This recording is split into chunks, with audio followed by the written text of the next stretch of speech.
Dino meminta untuk mengasuh. Dan dengan Sorry ya Dina, tapi aku dengar cerita kamu kok nggak tersentuh dan nggak percaya gitu ya. Aku lebih percaya sama kisahnya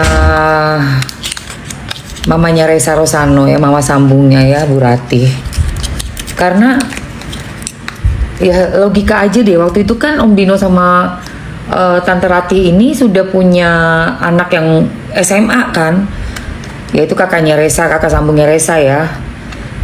Udah gede banget gitu, ngapain orang tua yang udah punya anak gede terus tiba-tiba pengen punya bayi gitu.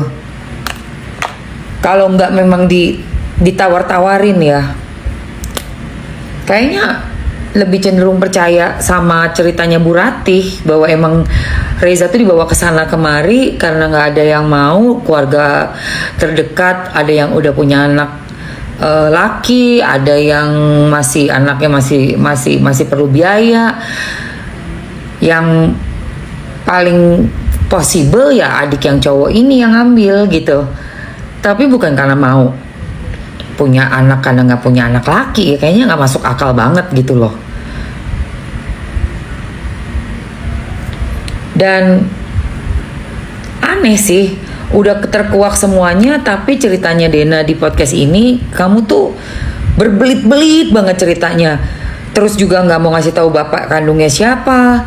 Kayaknya wajib loh untuk memberitahu seorang anak bapak kandungnya tuh siapa, karena ini kan silsilah keluarga darah daging dan keturunan juga jati diri ya. Kita tahu kita orang mana, asli mana gitu ya, rootnya itu dari mana, akar kebudayaan kita dari mana. Si ibu jelas kita lahir dari ibu, tapi kan bapak ini kan kita bawa mazhab bapak binti gitu ya, Muslim kan ya Dena ya. Anyways gitu ya,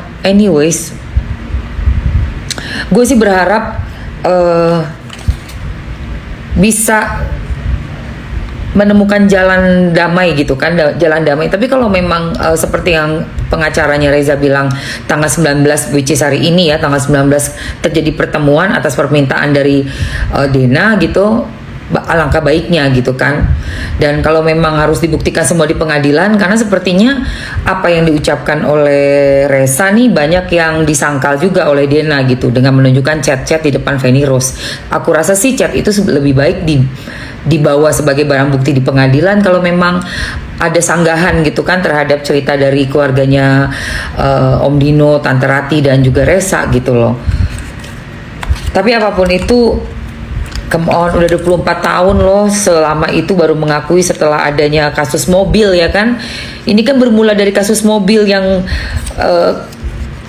Tante Ratih terkejut-kejut itu, yang ada polisi datang ke rumah kan untuk kayak seolah-olah ada penagihan utang untuk mobil mau ditarik mau dilaporkan juga kan, ada LP tuh adiknya Dena. Itu gimana tuh? Kayaknya kita nggak denger nih, netizen nih Mamski nggak denger ada cerita untuk yang soal mobil tuh gimana itu. Sudah sampai dilaporkan atas nama Muhammad. Ya kalau sayang kan sama anak, mobil kasih nama atas nama anak dong. Itu kan udah jelas banget ada sesuatu gitu. Mobil dikasih tapi atas namanya nama adiknya, nama omnya gitu kan, nama omnya Reza, si Muhammad. Terus yang bayar keluarganya Reza, keluarga sambung Reza. Sampai akhirnya terjadi pelaporan polisi. Sampai itulah yang membuat Bu Ratih terkejut-kejut dan merasa stres, dan akhirnya kasusnya sampai seperti ini gitu loh. Aduh, sumpah deh. Sebenarnya simpel aja ya menurut gue.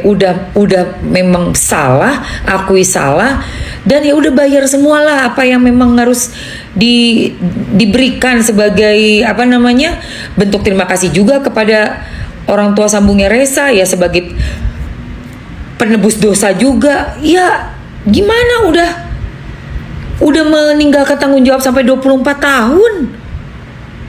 24 tahun.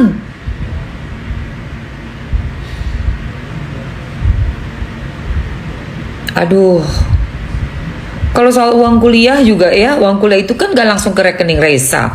Ada di tengahnya ini yang sebenarnya gue males banget ya, mengungkit karena sudah nggak ada gitu kan, sudah almarhumah gitu. Tapi ini nggak semua harus di clear up gitu, dijelaskan betul kemana uang itu memang benar nggak nyampe. Terus oh my god, banyak banget nih pokoknya yang memang kalau memang harus di pengadilan supaya lebih terang benderang sih. Ya mau gimana lagi, tapi kalau memang enggak, ya udah sih ketemu dan langsung cari jalan keluar deh buat yang paling terbaik buat Resa dan keluarganya Resa, Bu Rati dan Pak Dino yang udah sekian puluh tahun membesarkan seorang anak gitu loh. Aduh gila, mumet ya kasus ini tuh, bener-bener mumet.